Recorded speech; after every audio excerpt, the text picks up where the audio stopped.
chuckletic. I'm a reenactor. And that means I tend to wear clothing that isn't from this time period.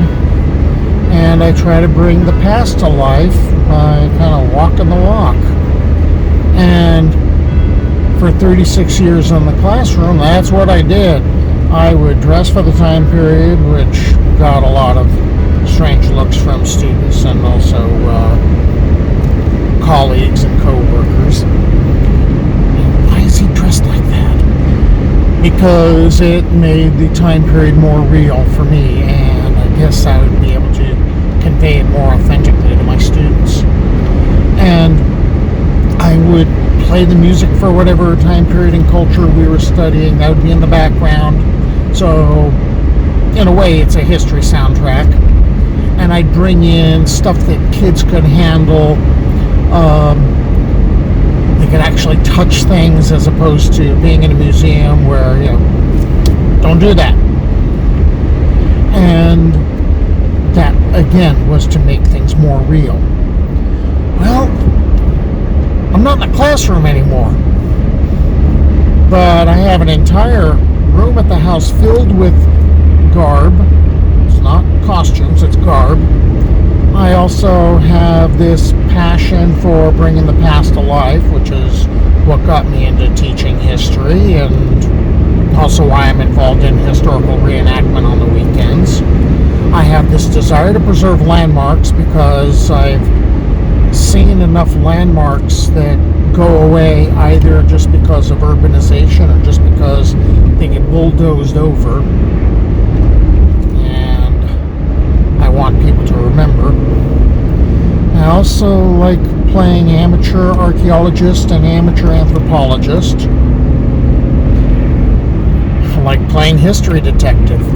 So what I'm doing right now is I've repurposed myself into working on this project I call, very pretentiously, my Mission Odyssey. And it's a personal pilgrimage to each of the sites of Alta California, 18th and 19th century sites that had to do with the mission era and past that somewhat. And I'm visiting each of these places in garb. I'm telling the stories of the missions themselves and the asistencias, those are the spin-off missions, and the estancias, those are the ranchos designed to support the missions in their mission, if you can use that word, and the presidios that were there to guard the missions, and any other sites that just happened to fit into this umbrella, this framework, including Native American sites. Well, I've discovered over time that what my friends say and what my administrators have said is I talk too much. I talk a lot. And part of that comes from me finding more and more information and telling sidebars, of the main story. And what I did when I visited Mission San Miguel, this will be the 5th trip, by the way, is I discovered a lot of things about San Miguel in the post-mission period. And that always fascinates me as far as like when the stage lines come in and people bickering about that stuff, or, hey, that former estancia is now these 3 ranchos. And when the railways come in and outlaws. So when I learned that Jesse and Frank James had been a part of the history of the area, and that the Dalton brothers were a part of the history of the area, I said, I got to tell their story. I got to bring that in, because I had no idea that they were involved. So I hope you stick with me on this journey. In the 1830s and 40s, the chain of missions and their associated properties were secularized and divided amongst private owners. Like the others, Mission San Miguel Arcángel fell into a state of disrepair. The once mighty herds of livestock had either been stolen outright or were sold off. The Spanish Franciscan padres were exiled, and the neophytes the padres called Migueleños, the majority of them had drifted away. Pio Pico, the last Mexican governor of Alta California, on July 4th, 1846, had sold the mission properties to the ex-soldado Petronilo Rios, the ex-sailor William Reed, and Miguel Garcia. Reed took over one wing of the mission as a residence and a store, while Rios and his wife Caterina, with their 12 children, had moved into the adobe. It was an interesting transaction because the purchase was made just at the time California became part of the United States. Weeks before, the Bear Flag Revolt had begun in Sonoma, covertly encouraged by John C. Fremont. The Mexican War had begun, and on July 7th, Monterey fell to Commodore Sloat and the U.S. flag was raised over the city. Fremont made 100 to 200 of the Bear Flagger forces part of his California battalion and marched south from Monterey. On December 10th, 1846, John C. Fremont and his 430-man California battalion, the Volunteers, had reached this area and set up camp. The next day, they seized control of Mission San Miguel.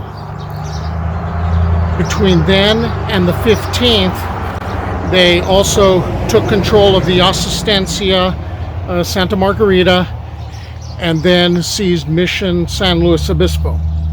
Petronilo Rios and his wife Caterina Avila now get to enjoy civilian life. He moves into the adobe with his wife and his children and lives there happily. The house Rios built was large enough to house that very large family of his. There were 12 children. Now in 1851, now that the Americans are in charge, and they, by the way, divided up California into 27 counties, and they're reallocating land as they see fit. Those people who had been given land grants by governors such as Pio Pico had to go to court, file petitions, and try to retain custody of their land. And often this didn't happen to work out for the original landowners. We know that in 1861, the sale to Rios of the adobe and the surrounding land was declared illegal by an American court. And this happened to a lot of people who owned land under Spanish or Mexican land grants. And so he had to move out, and American moved in. And in 1868, George Bouchard ended up purchasing the adobe, and he would turn it into a Wells Fargo stage stop, turned it into an inn. Oh, he named it Caledonia, by the way. He also opened a saloon there, and the saloon had some very famous guests, according to local legend. So according to local legend, some rather famous outlaws frequented the inn, or the, actually more properly, the saloon. And apparently Jesse James is someone who showed up here. I would imagine his brother did too. The Dalton brothers, and there was one other one who was rather famous. One of the more famous visitors to the Rios-Caledonia Adobe Saloon is Tiburcio Vasquez. There was also talk of Joaquin Murrieta having been here. We're going to take a look at that a little more closely. Part of what I'm getting into doing is also figuring out when these very turbulent personalities happen to, arrive here. and if they ever crossed paths. And you can sort of look at the dates and kind of read between the lines and figure out who showed up when. Burchard operated the saloon from 1868 until the late 1880s, and then he sold out to another owner. Now all this talk of the various outlaws using the saloon at the Rios-Caledonia Adobe leaves out a certain, important part. In 1859, President Buchanan returned the lands of Mission San Miguel to the Catholic Church. Not everything, but certain buildings and certain properties. But there's a lot of information on in the 1860s and 1870s. There were a number of stores and different businesses that operated out of that long building, the convento, sort of like a strip mall. And one of them happened to be, according to more local legend, the most popular saloon along the Camino Real was in that particular building. So they could have gone to a number of different places. In May of 1853, the California Rangers were formed. Captain Love recruited about 20 Mexican War veterans, experienced men, to be part of the Rangers. And in the 2 months that followed, they basically just cleaned up a whole bunch of minor criminals. But then they got a lead in July towards finding the 5 Joaquin's gang. And when they cornered them, they shot and killed Joaquin Murrieta, the leader, and his right-hand man, Three-Fingered Jack, and cut off Jack's three-fingered or deformed hand and put that in a jar. And they did the same with Joaquin Murrieta's head, and they ended up taking those around on display, and the Rangers were disbanded because they were no longer needed. At least there was felt there was no longer a need for them. So the only way Joaquin Murrieta made it to the saloon over at the Rios-Caledonia Adobe is if he was in a jar. If we're figuring out the times when they could have shown up, Jesse James is supposed to have been here between 1868 and 1869. Evidently, he was pulling a bank job in Kentucky, and he got a bullet in the chest. And he came out here, and his brother Frank took a different route to get here. And when they arrived in California, they went up to a ranch called La Panza, which is right by Santa Margarita. And that belonged to their Uncle Drury. And evidently, Jesse used the hot springs that were part of the original Estancia El Paso de Robles, and he was trying to use that to heal up. Evidently it worked. And he and his brother spent time exploring San Luis Obispo County, looking for the grave of their father, who was supposed to have passed in this area while he was doing the gold rush. We know that Tiburcio Vazquez was active between 1852 and 1874 as far as his criminal career. But we can narrow this down a bit. The saloon was put in around 1868. And we also know that in part of the 1860s. Vasquez was doing time, and then he, after committing some other crimes, went south. He hid out around Vasquez Rocks, named for him, and had gotten into further trouble with the law, and then went back up north to the San Joaquin Valley. So we're putting him around here, probably maybe 1870, maybe a little later. In 1878, when Reverend Philip Farrelly was assigned to the mission, the parish was established and the church was reactivated. Reconstruction started, so I would assume that there were no more stores or saloons within the mission buildings. Other famous outlaws? The Dalton brothers. Not all of them, because there were like 10 brothers, but apparently there were several that were on the other side of the law that were out here. And the Dalton brothers could just as well have been frequenting the Elkhorn Saloon, because that opened up in the 1880s. There's records that a number of the Dalton brothers were in California as of 1880, according to a census. Bill Dalton married and started a family.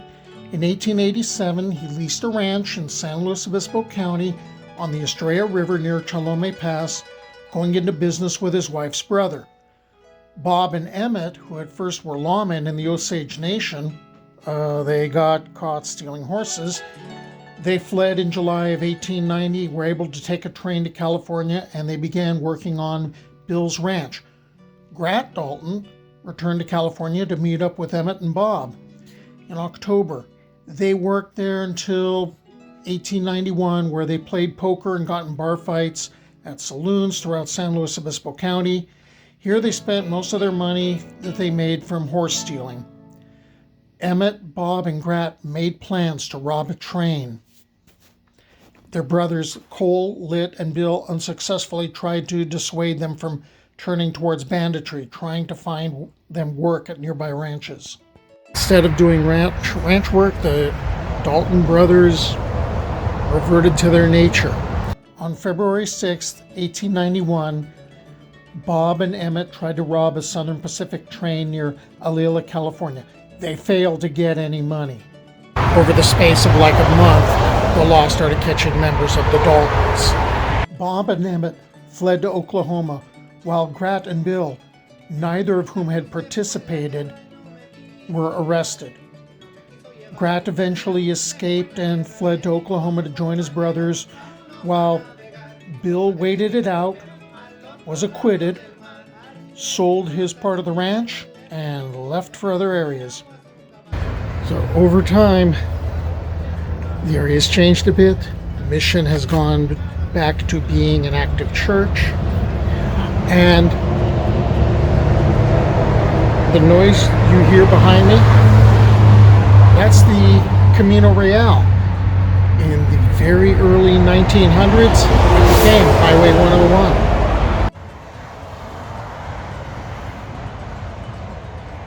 Okay, this is starting to get good. 7 asistencias out of the way. A few estancias. 2 presidios.